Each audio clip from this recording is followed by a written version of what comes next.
உங்களில் ஒருவன் துன்பப்பட்டால் ஜெபம் பண்ண கடவன். அருமையான தேவ பிள்ளைகளே, நீங்கள் ஜெபத்திலே தரித்திருக்கும் பொழுது கர்த்தர் உங்களுக்காக யுத்தம் பண்ணுவார். ஐயா, நீங்க யுத்தம் பண்ண மாட்டீங்க, நீங்க யுத்தம் பண்ண வேண்டிய அவசியம் இல்லை. கர்த்தர் உங்களுக்காக யுத்தம் பண்ணுவார். எப்போ யுத்தம் பண்ணுவார் கர்த்தர்? நீங்கள் சும்மா இருக்கும் பொழுது. சிலர் நினைக்கிறாங்க நம்ம சும்மாயே இருந்தா கர்த்தர் யுத்தம் பண்ணுவார். நீங்க யுத்தம் செய்யக்கூடாது, நீங்கள் ஜெபத்திலே தரித்திருக்க வேண்டும். ஐயா, உங்க போராட்டம் எல்லாம் ஜெபத்திலே. அருமையான தேவ பிள்ளைகளே, முதலாவது நாம் செய்ய வேண்டிய ஒரு முக்கியமான காரியம் இருக்கிறது. நாம் எல்லாவற்றையும் குறித்து கவலைப்படுவதை நிறுத்த வேண்டும். நிறுத்தி நம்முடைய முழங்கால்களை முடக்கி பரலோக தேவனை நோக்கி பார்க்க வேண்டும். கர்த்தருடைய வார்த்தை இப்படியாக சொல்லுகிறது, நீங்கள் ஒன்றையும் குறித்து கவலைப்படாமல். பாருங்க, அநேக காரியங்களை குறித்து கவலைப்பட்ட மார்த்தாளை பார்த்து கர்த்தர் சொல்லுகிறார், மார்த்தாளே மார்த்தாளே, நீ அநேக காரியங்களை குறித்து கவலைப்படுகிறாய். தேவையானது ஒன்றே.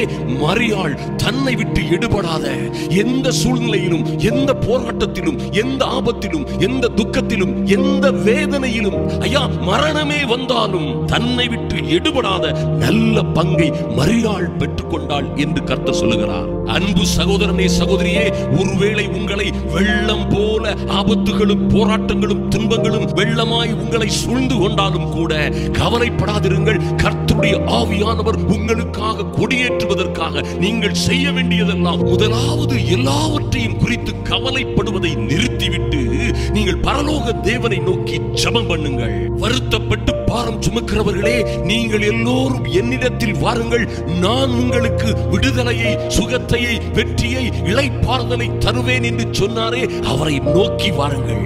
அருமையான தேவ பிள்ளைகளே, அவர் உங்களை விசாரிக்கிறவரானபடியினால் உங்கள் கவலைகளை எல்லாம் அவர் மீது வைத்து விடுங்கள். தேவ ஜனங்கள் எல்லாம் எகிப்தை விட்டு வெளியே வருகின்ற பொழுது பாருங்கள், வனாந்திரத்திலே இவர்களை திரும்ப தொடர்ந்து பிடித்து அழித்து விட வேண்டும் என்பதற்காக பார்வோனும் அவருடைய பலத்த சேனையும் வந்து கொண்டிருக்கிறது. ஐயா, இவர்களை அழித்து முற்றிலும் நிர்மூலமாக்குவதற்காக மகா பெரிய ராணுவம் வந்து கொண்டிருக்கிறது. அப்பொழுது என்ன செய்தார்கள் தேவ பிள்ளைகள் தெரியுமா? அவர்கள் தேவனை நோக்கி முறையிட்டார்கள் என்று வேதத்திலே பார்க்கிறோம். நடந்தது என்ன அருமையான தேவ பிள்ளைகளே? யாத்ராகமம் 14:24 சொல்லப்பட்டிருக்கிறது, கிழக்கு வெளுத்து வரும் ஜாமத்தில் கர்த்தர் அக்கினியும் மேகமுமான ஸ்தம்பத்தில் இருந்து எகிப்தியரின் சேனையை பார்த்தார். அவர்களை பார்த்து அவர்கள் சேனையை கர்த்தர் கலங்கடித்தார். அருமையான தேவ பிள்ளைகளே, நீங்கள் போராடி ஜெபிக்கும் பொழுது, ஐயா நீங்கள் இடைவிடாது ஊக்கமாய் ஜெபிக்கும் பொழுது, உங்களுக்கு எதிராய் வருகிற போராட்டங்கள், உங்களுக்கு விரோதமாய் வருகிற சத்துருக்கள், உங்களை சூழ்ந்திருக்கிற எல்லா பிரச்சனைகளையும் கர்த்தர் பார்ப்பார். வேதத்திலே சொல்லப்பட்டிருக்கிறது, கர்த்தர் பராக்கிரமசாலியை போல் புறப்பட்டு யுத்த வீரனை போல் வைராக்கியம் உண்டு முழங்கி கர்ஜித்து தம்முடைய சத்துருக்களை, ஐயா உங்களை விரோதிக்கிறவர்கள் அவரை விரோதிக்கிறார்கள், உங்களுக்கு விரோதமாய் முறுமுறுக்கிறவர்கள், உங்களுக்கு விரோதமாய் பேசுகிறவர்கள், உங்கள் பரலோக தேவன் உங்கள் தகப்பனுக்கு விரோதமாய் பேசுகிறார்கள். ஆதலினால் முழங்கால் படியிட்டு ஜெபியுங்கள். என் தேவனே, என்னுடைய பிரச்சனைகளை நீர் கண்ணோக்கி பார்க்கிறவர். பாரும் நீ சொல்லாதுங்க, பார்க்கிறவர். ஐயா, நீர் எங்கள் பிரச்சனைகளை அறிந்திருக்கிறவர்.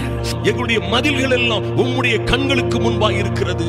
என் தேவனே, நீர் எங்களை உள்ளம் கையிலே வரைந்து வைத்திருக்கிறீர். இந்த சத்துரு எங்களை பிரித்துக் கொண்டு போக முடியாது. நீங்கள் கர்த்தருடைய வார்த்தையை கன்ஃபஸ் பண்ணி பாருங்க, விசுவாசத்தோடு அறிக்கை செய்து ஜெபிக்கும் பொழுது என்ன நடக்கும் தெரியுமா? அருமையான தேவ பிள்ளைகளே, கர்த்தர் உங்களுக்காக விரைவாய், மிக விரைவாய் கர்த்தருக்கு உங்களுக்காக யுத்தம் பண்ண தொடங்குவார். அப்பொழுது உங்களுக்கு விரோதமாய் நின்றவர்கள், எதிராய் நின்றவர்கள், உபத்திரப்படுத்தினவர்கள், உங்கள் உபத்திரவங்கள், உங்கள் துக்கங்கள், உங்களுடைய எல்லா வேதனைகளும், உங்களை சுற்றி சூழ இருந்த எல்லா பிரச்சனைகளும் கூட உங்களை விட்டு ஓடி போகும். அருமையான தேவ பிள்ளைகளே, முழங்கால் படியிடுங்கள், தீவிரமாய் ஜெபியுங்கள், ஊக்கத்தோடு ஜெபியுங்கள், விசுவாசத்தோடு ஜெபியுங்கள். கர்த்தர் உங்களுக்காக யுத்தம் பண்ணுவார். உங்களுக்காக கர்த்தர் எல்லாவற்றையும் செய்து முடிப்பார் என்று விசுவாசித்து கேளுங்கள். கர்த்தாவே, நீர் எங்களுக்காக எல்லாவற்றையும் செய்து முடிக்கிற தேவன். நீர் எங்களை எல்லா இடங்களிலும் எப்பொழுதும் வெற்றி சிறக்க செய்கிறவர். வெற்றி சிறக்க செய்யும். அது இப்பொழுதே உம்முடைய பரிசுத்த நாமத்தினாலே நடப்பதாக என்று கேளுங்கள். விசுவாச அறிக்கை செய்யுங்கள். கர்த்தருடைய வாக்குத்தத்தங்களை பேசுங்கள். அவரே சொல்லுகிறார், என்னுடைய வார்த்தை நான் அனுப்பிய காரியமாய் வாய்க்கும்படி செய்யாமல் வெறுமையாய் திரும்பாது, அது அப்படியே செய்யும். அருமையான தேவ பிள்ளைகளே, ஐயா, ஜெபத்திலே உறுதியாய் தரித்திருங்கள், ஊக்கமாய் ஜெபியுங்கள், போராடி ஜெபியுங்கள்.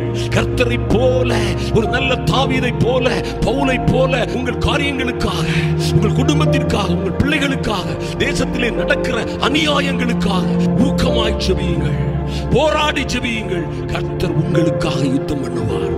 நீங்கள் சும்மா இருப்பீர்கள்.